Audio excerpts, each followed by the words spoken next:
poucas palavras.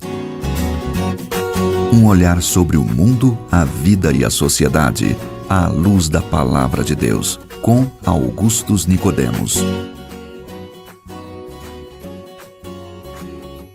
Queridos ouvintes, nós estamos aqui, mais uma vez, no nosso programa Em Poucas Palavras, sempre esperando as suas perguntas e também na expectativa de vê-las respondidas aqui pelo nosso comentarista, pastor Augustus Nicodemos. Como vai, pastor? Natson Matias, sempre uma alegria estar aqui ao seu lado, participando desse programa e respondendo aí as perguntas dos nossos ouvintes e transmitindo a palavra de Deus. Estou muito feliz com isso, graças a Deus pelo impacto do programa na vida de tanta gente. Pois é, e hoje nós vamos pôr aqui no ar, dos ouvintes mesmo, fazerem as suas perguntas. Então, vamos ouvir a pergunta aqui do Eliabe Éder Moura, de Criciúma.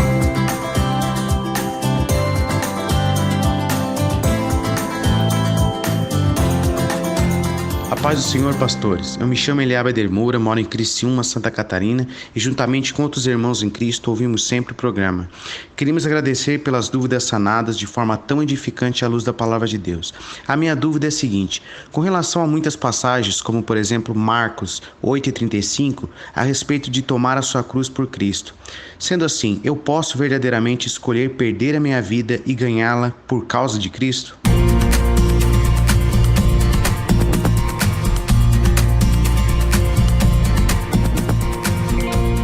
Ok, vocês ouviram então o Eliabe. Obrigado, Eliabe, pela sua pergunta. Obrigado pelos agradecimentos. Nós também agradecemos a sua audiência. E agora a palavra está com o pastor Augustus Nicodemos. Eliabe, nossa saudação para você, a nossa oração para que Deus o abençoe o grupo daí de Criciúma. Sim. E que Deus derrame sua graça sobre cada um de vocês. Muito bem, a sua pergunta, embora você cite várias passagens do Evangelho, eu vou focar numa só. As passagens são similares, não é? Eu vou focar logo na primeira, que é Marcos capítulo 8, versos 34 e 35, que eu vou ler aqui para que o nosso ouvinte saiba do que é que nós estamos tratando. Marcos 8, de 34 a 35. Então, convocando a multidão e juntamente os seus discípulos, disse-lhes Jesus: se alguém quer vir após mim, a si mesmo se negue, tome a sua cruz e siga-me. Quem quiser, pois, salvar a sua vida, perdê-la. E quem perder a vida por causa de mim e do Evangelho, salvá-la. Bom, a pergunta do Eliabe gira em torno da declaração de Jesus a respeito de salvar a vida, perder a vida, alguém salvar a vida, alguém perder a vida por amor a ele, não é? E isso tudo relacionado com a cruz, não é? Tomar a cruz. Bom, Eliabe, queridos ouvintes, aqui vamos lembrar aquela regra de interpretação que nós insistimos, né, o tempo todo com ela. Ou seja, um texto difícil, ele tem que ser entendido primeiramente à luz do seu contexto. Sim. E a própria passagem, ela já dá indicação de que ela não é para ser lida isolada. Veja, o verso 34 começa com a palavra então. Né? Esse então indica que houve alguma coisa antes. E o que Jesus diz, se alguém quer vir após mim, a si mesmo se negue, quem salvar sua vida vai perder, quem perder vai salvar, tome a cruz e me siga. Essas declarações, elas são resultado de alguma coisa que aconteceu antes, ou estão ligadas a alguma coisa que aconteceu antes. Está na mesma cena aí, na mesma cena. Na mesma cena. Então a pergunta é, o que é que aconteceu antes? É fácil. Nós lemos aqui no Evangelho de Marcos, de 31 a 33, o que é que aconteceu antes que ensejou essas palavras de Jesus. Eu vou ler. Então, começa com outro então, né? E assim vai. E assim vai. Então começou Jesus a ensinar-lhes que era necessário que o Filho do Homem sofresse muitas coisas, fosse rejeitado pelos anciãos, pelos principais sacerdotes e pelos escribas, fosse morto e que depois de 3 dias ressuscitasse. E isso ele expunha claramente. Mas Pedro, chamando-o à parte, começou a reprová-lo. Jesus, porém, voltou-se e, fitando seus discípulos, repreendeu a Pedro e disse: arreda, Satanás, porque não cogitas das coisas de Deus, e sim das dos homens. E aí é quando ele diz essas palavras, né? Então, Jesus convoca a multidão com os discípulos e diz: quem quiser vir após mim tem que se negar, tem que tomar a cruz, quem salvar a sua vida vai perder, quem perder vai ganhar, e assim por diante. Exato. Então, o contexto é aquele confronto com Pedro. O que é que aconteceu? Jesus havia começado a ensinar a seus discípulos de que ele haveria de ser rejeitado pelos judeus, haveria de ser rejeitado pelos líderes de Israel e que ele seria morto e sepultado. É claro, Jesus estava ensinando alguma coisa que seria algo novo para os discípulos. Por quê? Porque os discípulos, como todos os demais judeus, tinham a expectativa de que o Messias seria uma figura gloriosa, uma figura poderosa, politicamente relevante, dominadora, que livraria a nação de Israel de sob o jugo do Império Romano. Mas agora Jesus, que era o candidato a Messias, está dizendo que, na verdade, ele vai ser rejeitado, vai ser derrotado, aparentemente, vai ser morto, vai ser sepultado. E é nessa ocasião, então, que Pedro, sem entender que Jesus estava falando de que sua morte era necessária para que o reino de Deus se estabelecesse aqui na terra, sem essa compreensão e ainda pensando nos moldes da escatologia judaica, Pedro chama Jesus e começa a repreender. Jesus dizendo, mestre, não diga isso, você é o Messias. Você vai introduzir a nação de Israel um período de glória, de prosperidade, de bênção, de felicidade, o shalom esperado pelos judeus, que era o reino messiânico de paz que os profetas falaram. Como assim que o Senhor está dizendo que o Senhor vai ser rejeitado, que o Senhor vai morrer, que o Senhor vai ser sepultado? Então, Pedro não percebeu o significado das palavras de Jesus. Aliás, não só Pedro, os demais discípulos também, a essa altura, não tinham entendido que era primeiro necessário que o Filho do Homem, o Messias, morresse pelo seu povo. Jesus, que até em Atos, capítulo 1, versículo 6, eles perguntam, será esse o tempo que restaures o reino a Israel? Ainda pensando daquela forma. Só depois de Pentecostes é que realmente os discípulos começaram a fazer sentido das palavras de Jesus e encaixar os eventos dentro da teologia que eles tinham aprendido. Bom, mas voltando aqui, Jesus percebe nas palavras de Pedro um poder que era fora de Pedro.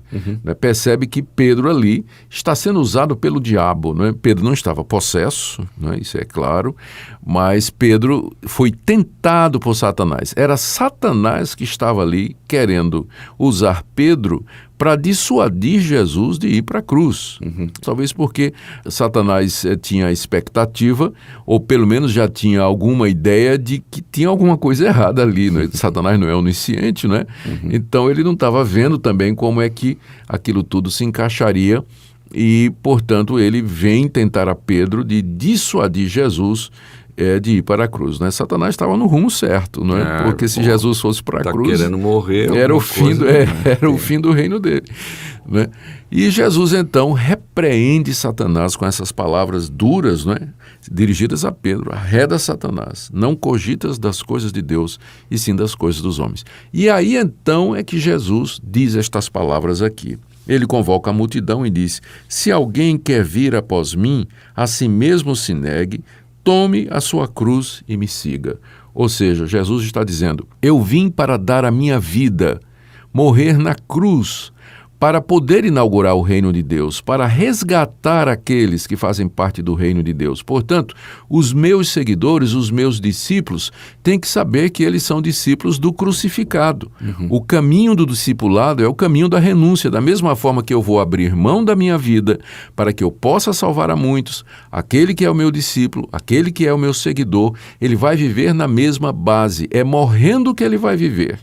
E ele vai viver para que, pela sua morte, pela sua autonegação, renúncia própria, ele possa trazer vida a muitas pessoas. Era isso que os discípulos não entendiam, porque eles pensavam no reino de glória, prosperidade material, financeira, poder militar, majestade, esplendor, E Jesus apresenta, na verdade, a cruz como sendo o caminho do reino de Deus e o estilo de vida dos discípulos. Então, perder a vida nesse contexto, significa compreender a obra de Cristo, compreender a necessidade dele dar a vida dele para que nós possamos ter a vida eterna, entender que o caminho de Deus é o caminho em que a arrogância humana, a suficiência humana tem que morrer, em que nós temos que renunciar a nós mesmos, abrir mão do que somos, do que temos e fazer de Deus e do seu reino na pessoa de Jesus Cristo a coisa mais importante de nossa vida. Sim. E é isso que significa tomar a cruz, é isso que significa perder a nossa vida.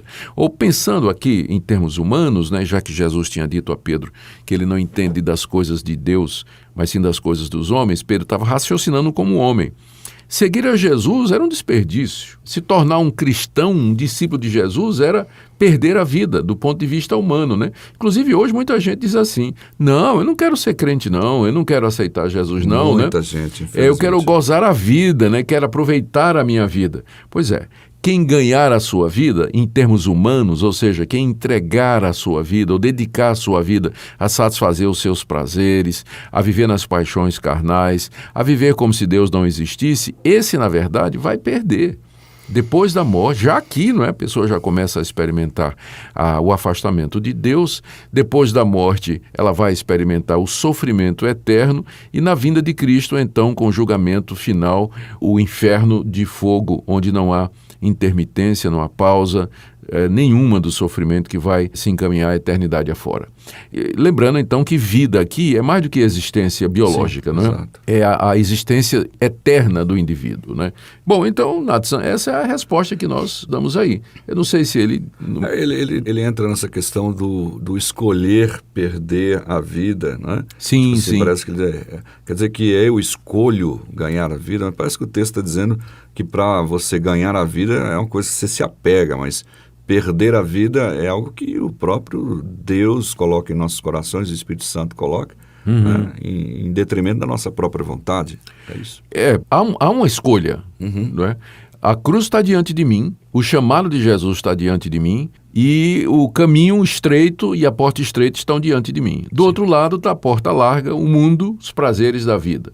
Eu tenho que fazer uma escolha. Se eu escolher negar a mim mesmo, perder a minha vida e seguir a Jesus, eu terei a vida eterna. Se eu escolher rejeitar a Cristo, a porta estreita e a cruz, pode ser que aqui nesse mundo eu goze durante um pouco tempo, um breve tempo, alguns prazeres ilusórios da carne e do pecado. Mas o que me espera ali na esquina, depois da curva, é a morte eterna e o sofrimento eterno. Só que essa escolha, ela é dada ao homem, porque o homem é um ser moral, não é? Ele é responsável pelas suas decisões.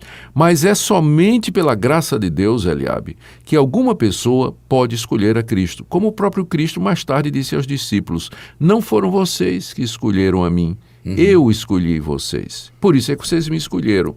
Nós amamos a Deus porque Deus primeiro nos amou. Exato. Então, se uma pessoa toma a cruz e segue a Jesus, ela fez isso por conta do chamado maravilhoso, irresistível, amoroso do nosso Salvador. Senão, ela vai continuar na escolha natural para ela, que é a escolha da carne, do homem caído e pecador, Depravado, não? que é o caminho desse mundo, dos prazeres do mundo, e mais adiante vai colher as consequências disso, que é o sofrimento eterno. Ok, então tá aí. Obrigado, Eliabe. Obrigado, pastor, pela resposta. Muito jóia. Né? Graças Vamos a Deus. aprendendo juntos aqui Isso. com o Eliabe, também estou aqui. Isso. E nós agradecemos, Eliabe, pela sua pergunta, tá bom? Façam como ele. Envie a sua pergunta, né, para o nosso e-mail, em poucaspalavras@terra.com.br. Grava aí no seu WhatsApp, manda, enfim. Nós estamos à disposição para receber, para a gente colocar você aqui na participação. Eu fico por aqui, pastor. Muito obrigado, querido ouvinte, pela sua audiência. Crê no Senhor Jesus e serás salvo, tu e a tua casa. Deus te abençoe. Sabe aqueles momentos difíceis que se tornam muito mais complicados quando não se tem ninguém por perto com uma palavra de ânimo e incentivo? Para esses momentos, ligue Disque Paz, uma palavra amiga para todas as horas da vida. Mensagens baseadas na palavra de Deus que podem iluminar o seu caminho e tornar mais claras as decisões. Disque Paz em Goiânia, 3558-6868. Em poucas palavras, um olhar sobre o mundo, a vida e a sociedade, à luz da palavra de Deus. Apresentação: Natsan Matias. Comentário: Augustus Nicodemos. um programa da Primeira Igreja Presbiteriana de Goiânia, Rua 68, esquina com 71 Centro. Visite o nosso site www.pipg.org. Apoio Seminário Presbiteriano Brasil Central, Goiânia.